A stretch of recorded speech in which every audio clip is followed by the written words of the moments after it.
So నిన్న మీరు blog చూస్తుంటే కొంచెం ఎండింగ్ క్లియర్గా ఉండకపోయి ఉండొచ్చు.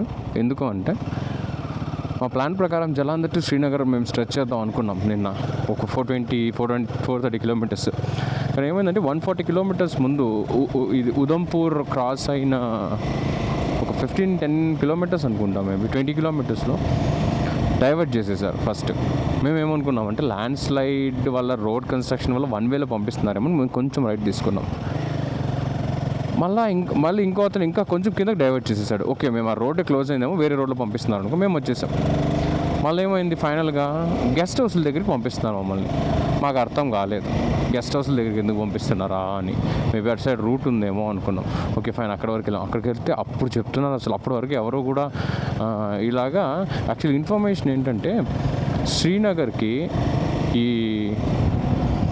అమర్నాథ్ యాత్రకు పోయేట వాళ్ళకి 19th వరకు ఉంటుందంట యాత్ర. సో ఏమవుతుందంటే 3 o'clock నుంచి ఆ యాత్రికులను ఆపేస్తారు. ఓకే, అంటే వాళ్ళ సేఫ్టీ కోసం, ఎందుకంటే అక్కడ ఏదో దాడులు జరుగుతాయి లేకపోతే ఏదో ఉంది అనేసి ఆపేస్తున్నారు. లేదు వాళ్ళకి హామ్ అవ్వకూడదు అనేసి ఏం చేస్తున్నారంటే అటు సైడు ఎవరైతే యాత్రికులు కానీ అనిపిస్తారో వీళ్ళకి, అదర్ దాన్ లోకలైట్స్ కాకుండా, ఇప్పుడు మేము కూడా వాళ్ళ ప్రకారం అయితే యాత్రికులే, నువ్వు అమర్నాథ్కి వెళ్తున్నావు ఎక్కడికి వెళ్తున్నావు వాళ్ళకి సంబంధం లేకుండా ఏం చేశారంటే ఆపేశారు మమ్మల్ని. కానీ మాకు ఇంత రైడింగ్ గేర్ వేసుకొని ఇంత ఇదిగా అమర్నాథ్ యాత్రకు మేము ఎందుకు పోతాము అనుకున్నాము. మాకైతే అనిపించింది, వాళ్ళకి ఎలా అనిపించి ఆపారో తెలియదు కానీ ఆపేశారు. క్లౌడ్స్లో రైడ్ చేస్తున్నాం మనం. సో ఆపేసి ఏం చెప్పారంటే ఇంక వెళ్ళడానికి లేదు. అప్పుడు టైం ఇంకా 5 o'clock. సో మా ప్లాన్ ప్రకారం అయితే మేము నిన్న నైట్ 9 మ్యాక్స్ ఒక 10 కన్నా వెళ్ళిపోయి ఉంటాం, శ్రీనగర్కి వెళ్ళిపోయి ఉంటాం. వెళ్ళుంటాం రెస్ట్ తీసుకొని మేము ఒక స్ట్రెచ్లో మళ్ళీ లేక్ కొట్టేద్దాం అనుకున్నాం. కార్గిల్ స్కిప్ చేసి, ఎందుకంటే కార్గిల్లో చూడడానికి ఏం లేదు, అన్లెస్ రైడ్ చేసేటప్పుడు హెవీ అయిపోతుందని కార్గిల్లో స్టే చేస్తారు కొంతమంది కొట్టే వాళ్ళు ఉన్నారు. సో మేమైతే లేలోకి వెళ్ళిపోతాం, అట్లీస్ట్ అక్కడ 1 day ఎక్స్ప్లోర్ చేయడానికి వస్తుంది అనుకున్నాం. కానీ ఈ ప్లాన్ వల్ల లేలో 1 day పోయినట్టు కాదు. సో దానివల్ల మేము చాలా చేంజెస్ కూడా చేసేసాం. ఇప్పుడు మనాలిలో స్టే చేస్తున్నామా లేదా కూడా ఇంకా తెలీదు. బట్ మనాలి రైడ్ అయితే చేద్దాం అనుకుంటున్నాం. అక్కడ ఇంకా కూడా మాకు గూగుల్ మ్యాప్స్ ప్రకారం అయితే ఫ్లడ్స్ చూపిస్తున్నాయి. సో ఇవాళ మేము ఏం చేస్తామంటే ఏదైనా హోటల్స్ వాళ్ళకి కాల్ చేసి లేదా బైక్ రెంటల్స్కి ఎవరికైనా కాల్ చేసి కనుక్కుంటాం, అసలు అటు సైడ్ వెళ్తున్నాయా 2 wheelers, వాళ్ళ పరిస్థితి ఏంటి, ఆ సివియారిటీ ఎంత ఉందని అర్థం చేసుకుంటాం. ఫస్ట్ చేసుకొని చూడాలి మేము ఏం చేయాలి. ఒకవేళ అటు లేదు అంటే ఇప్పుడు వెనక్కి కూడా రాలేము మేము సాటర్డే సండే కల్లా కూడా, ఎందుకంటే ఇదే రూట్లో రావాలన్నా కూడా మళ్ళీ ఈజీగా 4 days పట్టిద్ది. బ్యూటిఫుల్గా ఉందిగా.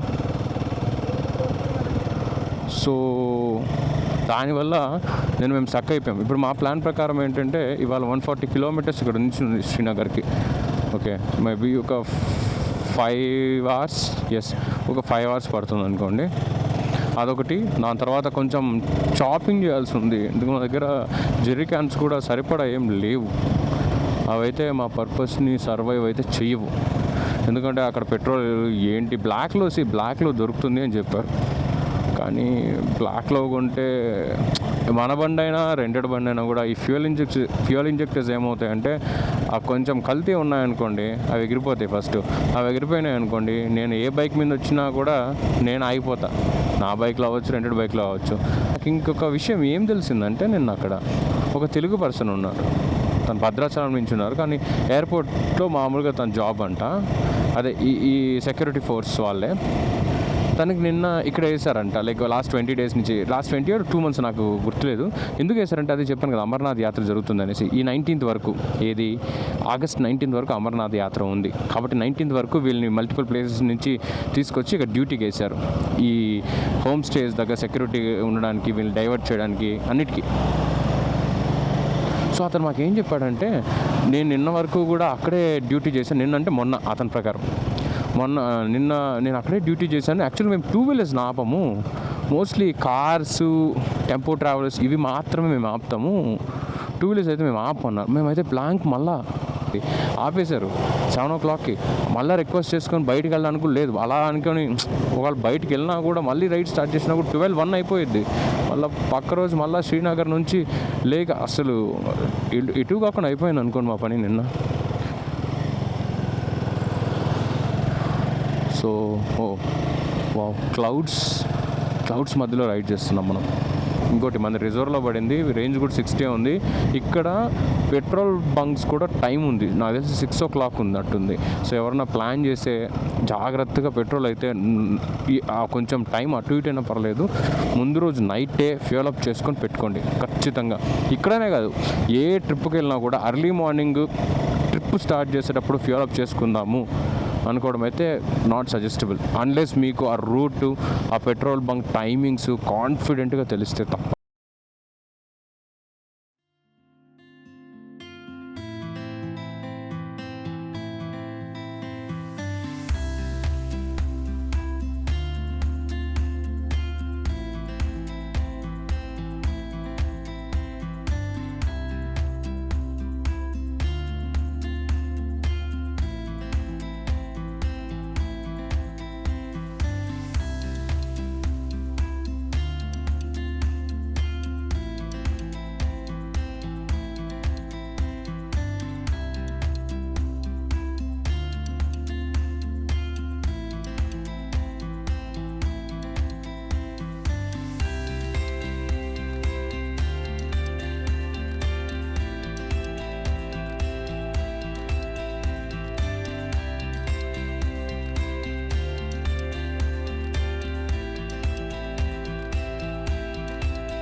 చూడడానికి అంతా బాగానే ఉంది, కానీ ఇక్కడ వాన పడితే మాత్రం ఎంత భయంకరంగా తయారవుతుందో అసలు సీనరీ.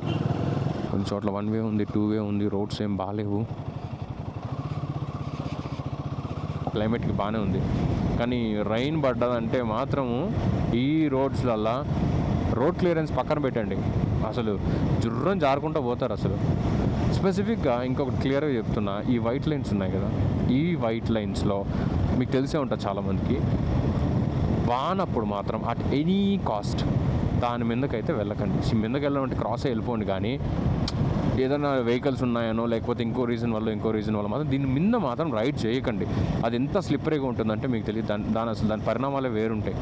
ఇది బాగా గుర్తుపెట్టుకోండి. వానలో క్లియర్గా జలంధర్లో అయితే చెప్పానుగా, అసలు రికార్డ్ చేద్దామని ఎంత ట్రై చేసినామో మేము, మాకు అసలు ఛాన్స్ లేదు. వాన పడుతుంది, మా చేతుల పైన అయితే పిండి పెట్టి కూర్చున్నట్టే ఉంది మాకైతే.